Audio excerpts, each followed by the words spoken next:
Mga sisi ko, welcome back to my new vlog. Happy Saturday everyone! 1 euro. Ginagawang building. Pag natapos daw, ito daw yung magiging style niya. Mga sisi ko, welcome back to my new vlog. Happy Saturday everyone! Natapon ako ng basura. Tapos maglalakad-lakad ako ngayon. Kasi galing ako sa asawa ko. Naghatid ako ng pagkain. Kaso nakalimutan ko itapon yung basura. So, puno na siya. Kaya kailangan ko itapon para may purpose yung pagtabong ko ng basura. Maglakad-lakad na rin ako. Maganda yung weather.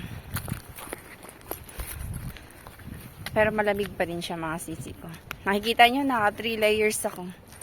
May panloob ako, tas isang jacket na summer at saka another jacket na may sombrero. Kung napapansin nyo, lamigin tayo. Lamigin ako mga sisi ko. Hindi tayo sanay sa weather dito until now. Meron ako nakita doon sa may lampas ng Lidl. Ukay-ukay. Magtingin-tingin nga ako. Baka may magustuhan ako. Kasi malapit na mag-summer. Yung iba kong mga damit, tinapong ko na.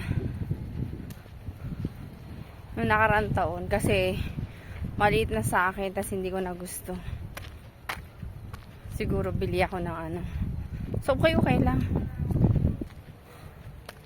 Mga sisi ko, nandito na tayo sa highway. Kita nyo mga sisi ko. Saturday ngayon. Maraming sasakyan. Nandito tayo sa bansang Bulgaria. Nandito tayo sa Lulindwe.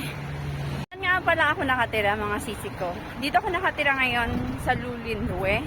Part pa rin siya ng Sofia. Pero malayo kami sa city center. Kailangan kong magbiyahe ng 1 hour and 45 minutes if not mistaken kapag gagamitin ko bus. But tram, mga 45 minutes. And kapag car, 30 to 45 minutes din yung travel.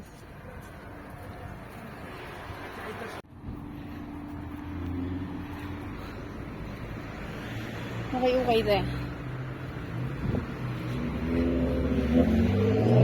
Malay natin, baka may bago.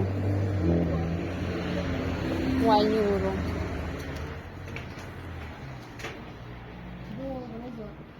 Ay, bet ko to. Ano ba ang mga sisi ko?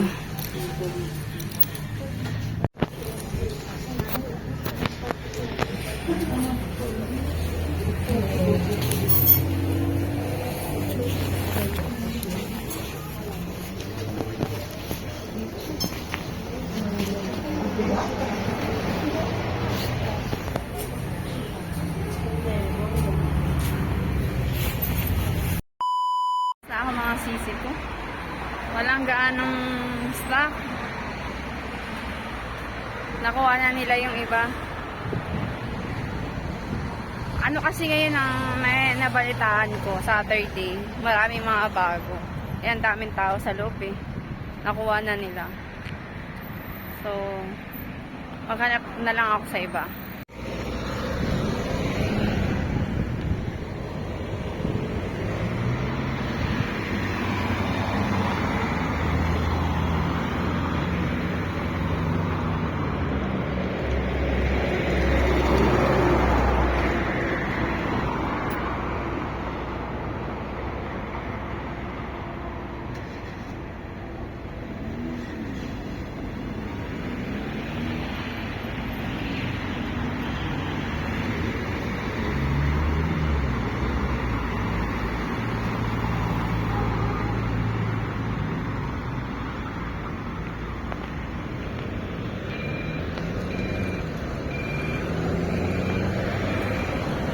Five seconds lang.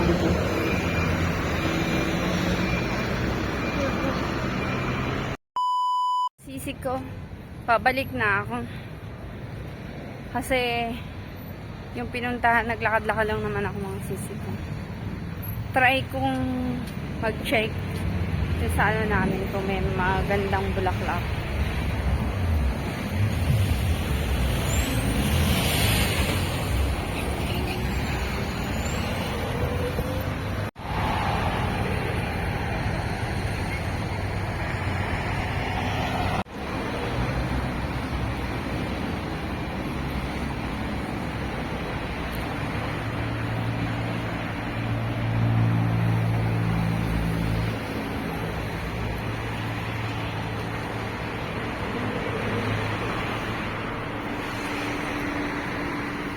Ito, nagbebenta to ng bulaklak.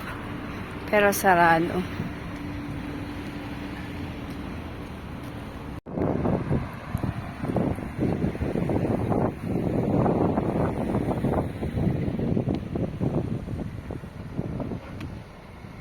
Sisi ko.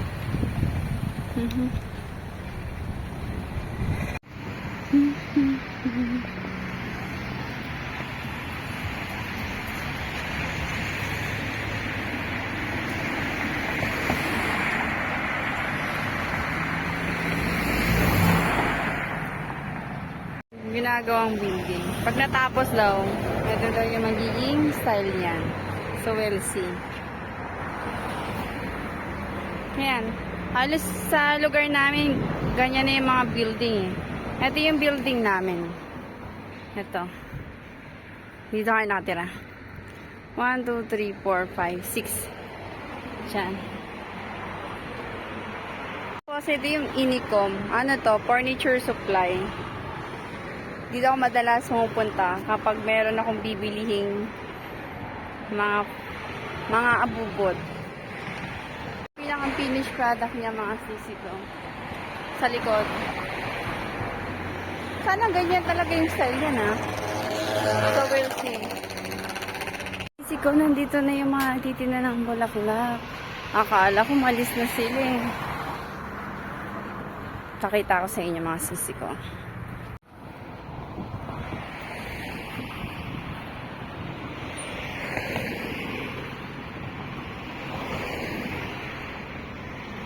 Ganda mga sisi ko.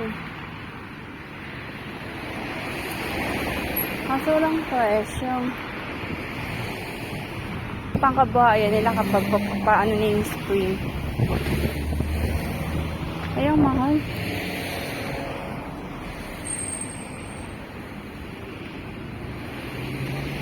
Walang presyo. Presyo mga sisi ko. Ayoko magtanong. Ano na lang, papasama na lang ako sa asawa ko kapag ano siya available. Kasi kapag magtatanong ako, mamaya kasi hindi tamang presyo ibigay sa akin. Kaya mas better na yung asawa ko ang kasama ko pag bibili. Hindi ka pa na-experience na scam dito. Pero mas maganda nang mag-iingat kasi foreigner tayo. Alam nyo naman, kahit sa Pinas eh, kahit mga foreigner eh. Pag alam na yung foreigner, yung mga Pilipino nagbebenta, tinataasan nila diba yung presyo. Nasa elevator na ako mga sisi ko. Hindi na ako bumili mga sisi ko. Mas better yung asawa ko na nang bibili. At least alam ko na bumalik na sila.